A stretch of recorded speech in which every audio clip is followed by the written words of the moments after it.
ఈరోజు తెలంగాణ రాష్ట్రంలో నిరుద్యోగుల సమస్య అత్యంత తీవ్రమైన సమస్యగా ఉన్నది.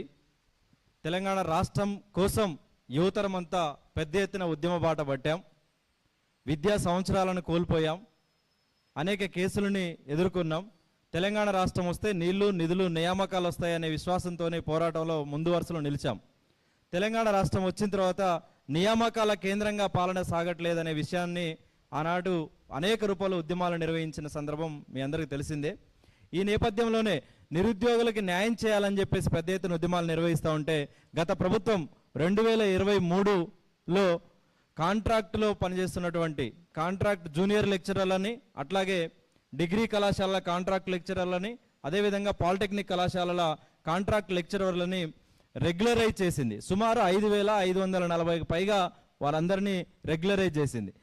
నీళ్లు నిధులు నియామకాల లక్ష్యం కొత్త ఉద్యోగాలు సృష్టించాల్సిన అంశం. కానీ ఈరోజు యువతరానికి అన్యాయం చేస్తూ, నిరుద్యోగులకు అన్యాయం చేస్తూ ఆ నియామకాలు చేపట్టింది. ఆ నియామకాల్లో కూడా రెగ్యులరైజేషన్ కూడా రాజ్యాంగ సూత్రాలకు విరుద్ధంగా, రాజ్యాంగ నిబంధనలకు విరుద్ధంగా వాటిని భర్తీ చేసిన సందర్భాలు ఉన్నాయి. ఈ ఏదైతే రిక్రూట్మెంట్ ఉందో, రెగ్యులరైజేషన్ ప్రాసెస్ ఉందో, దాంట్లో రోస్టర్ సిస్టమ్ని ఫాలో చేయలేదు, రూల్ ఆఫ్ రిజర్వేషన్ అమలు చేయలేదు, అట్లాగే పర్టికులర్ నోటిఫికేషన్ ఇచ్చి దానికి సంబంధించిన ప్రాసెస్ను కూడా కంప్లీట్ చేయలేదు. మొత్తంగా ఎటువంటి రాజ్యాంగపరమైన సూత్రాలు అమలు ఫాలో కాకుండా ఏకదాటిన 5,540కి పైగా ఈరోజు రెగ్యులరైజ్ చేయడం జరిగింది. దీనివల్ల చాలామంది నిరుద్యోగులు తీవ్ర ఆవేదన చెందుతూ ఉన్నారు.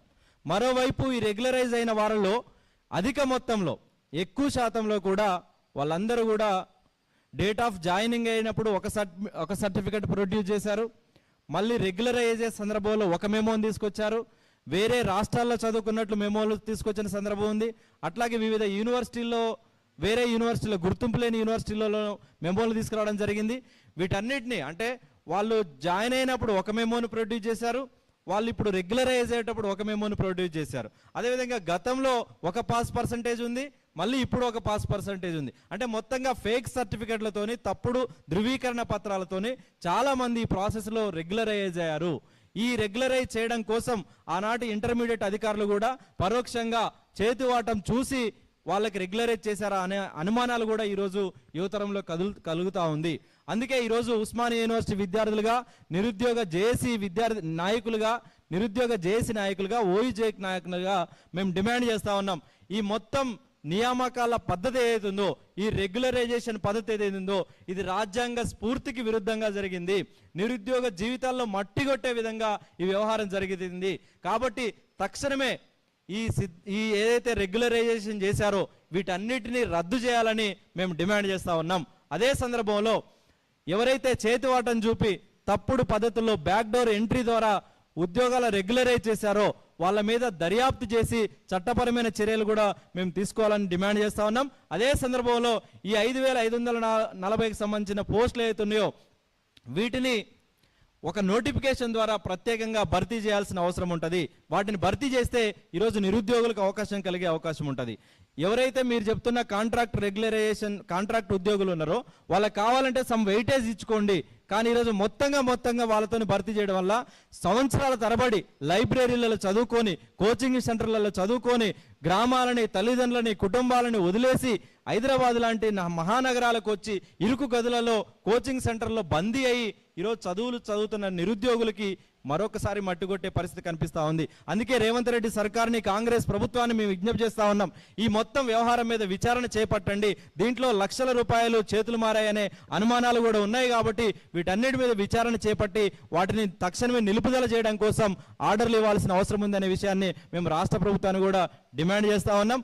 మరో అంశం, ఇక్కడున్న విద్యార్థి నేతలు, నిరుద్యోగ సంఘాల నేతలు కూడా ఈ అంశం మీద హైకోర్టులని, సుప్రీంకోర్టులను కూడా సంప్రదించిన నేపథ్యం ఉంది.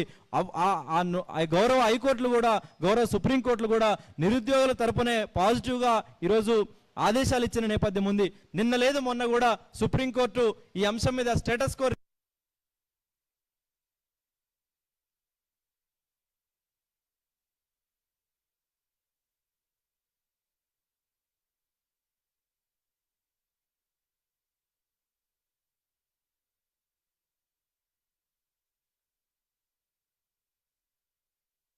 క్లియారిటీని కావచ్చు, వాళ్ళకి కావాల్సిన రికగ్నేషన్ కావచ్చు, వాళ్ళకి కావాల్సిన సర్వీస్ని కావచ్చు, వీటన్నిటిని యాడ్ చేస్తూ దానికి సంబంధించిన ప్రాసెస్ని కూడా ఈరోజు ముందడుగు వేస్తూ ఉంది. ఇంక్రిమెంట్ ఇస్తామని చెప్పేసి చెప్తా ఉన్నారు. ఇది మొత్తంగా ఒకవైపు నిరుద్యోగుల జీవితాల్లో మట్టి కొట్టడం, మరోవైపు ఒక మెరిట్ బేసిస్తోని ఒక ప్రాపర్ ఎగ్జామినేషన్ రాసి క్వాలిఫై అయ్యి కన్సర్న్ స్టేట్ కావచ్చు, సెంట్రల్ కావచ్చు, లేదంటే రాష్ట్రపతి ఉత్తర్వులు కావచ్చు, ఒక ప్రాసెస్లో ఎన్నికైన నియామకం పొందినటువంటి కొత్త జూనియర్ లెక్చరర్లకు కూడా ఇది అన్యాయం చేసే అవకాశం ఉంది. అందుకే ఈ మొత్తం వ్యవహారం మీద విచారణ చేపట్టాలి, ఈ ప్రాసెస్ని రద్దు చేయాలి, ఈ ప్రక్రియని రద్దు చేయాలి, నిరుద్యోగులకు అవకాశం కల్పిస్తూ మళ్ళీ కొత్త ఉద్యోగాల నోటిఫికేషన్ను వీటిని విడుదల చేయాలని మేము డిమాండ్ చేస్తా ఉన్నాం. లేని ఎడల రేపు రాబోయే కాలంలో పెద్ద ఎత్తున దశల వారీగా ఈ నిరుద్యోగ సమస్య పరిష్కారం కోసం, నిరుద్యోగులకు న్యాయం చేయగలిగే వరకు అక్రమ పద్ధతిలో ఏదైతే జూనియర్ లెక్చరర్స్ ని రెగ్యులరైజ్ చేశారో, అక్రమ పద్ధతిలో ఏదైతే కాంట్రాక్ట్ డిగ్రీ లెక్చరర్స్ ని రెగ్యులరైజ్ చేశారో, అక్రమ పద్ధతిలో ఏదైతే కాంట్రాక్ట్ పాలిటెక్నిక్ లెక్చరర్స్ ని రెగ్యులరైజ్ చేశారో, ఈ మొత్తం రెగ్యులరైజ్ చేసిన వాటన్నిటి మీద కూడా రద్దు చేసి కొత్త నోటిఫికేషన్ ఇచ్చే వరకు మా పోరాటం కొనసాగుతుందనే విషయాన్ని ఈ సందర్భంగా గుర్తు చేస్తా ఉన్నాం. రేవంత్ రెడ్డి గారు కూడా మేము విజ్ఞప్తి చేస్తా ఉన్నాం, పదే పదే మేము ఉద్యోగాలు ఇచ్చామని మీరు ప్రకటనలు చేయడం కాదు, క్షేత్రస్థాయిలో ఉద్యోగాల భర్తీలు జరుగుతున్న అవకతవకల మీద మీరు విచారణ చేయాల్సిన అవసరం ఉంది. ఈ అవకతవకల మీద ప్రత్యేక దృష్టి కేంద్రీకరించాల్సిన అవసరం ఉంది. ఫేక్ సర్టిఫికెట్లతో, ఫేక్ డిగ్రీలతో అర్హత లేకపోయినా ఎట్లా చాలా మంది, వందలాది మంది ఈరోజు ఎట్లా జైల్స్గా, కాంట్రాక్ట్ జైల్స్కి ఎట్లా ప్రమోట్ అయ్యారు, ఎట్లా రెగ్యులరైజ్ అయ్యారు, మీ సిస్టమ్, మీ వ్యవస్థ పారదర్శకంగా, అవినీతి రహితంగా పనిచేస్తుందా లేదా అనే విషయాన్ని ఈ సందర్భంగా మేము ప్రశ్నిస్తా ఉన్నాం. ఉస్మానియా యూనివర్సిటీ జేఏసీగా, నిరుద్యోగ జేఏసీగా రాబోయే కాలంలో ఈ విషయం మీద మీరు స్పష్టమైన ప్రకటన చేయకపోతే మాత్రం అడుగడుగున మిమ్మల్ని అడ్డుకుంటాం, పెద్ద ఎత్తున ఉద్యమాలు నిర్వహిస్తామని కూడా ఈ సందర్భంగా మేము తెలియజేస్తూ, ఈ ప్రెస్ మీట్లో ఉస్మానియా విద్యార్థి నాయకుడు అట్లాగే నిరుద్యోగ జేఏసీ చైర్మన్, రాష్ట్ర చైర్మన్ మన శంకరన్ మాట్లాడాల్సిందిగా ఆహ్వానిస్తున్నాం.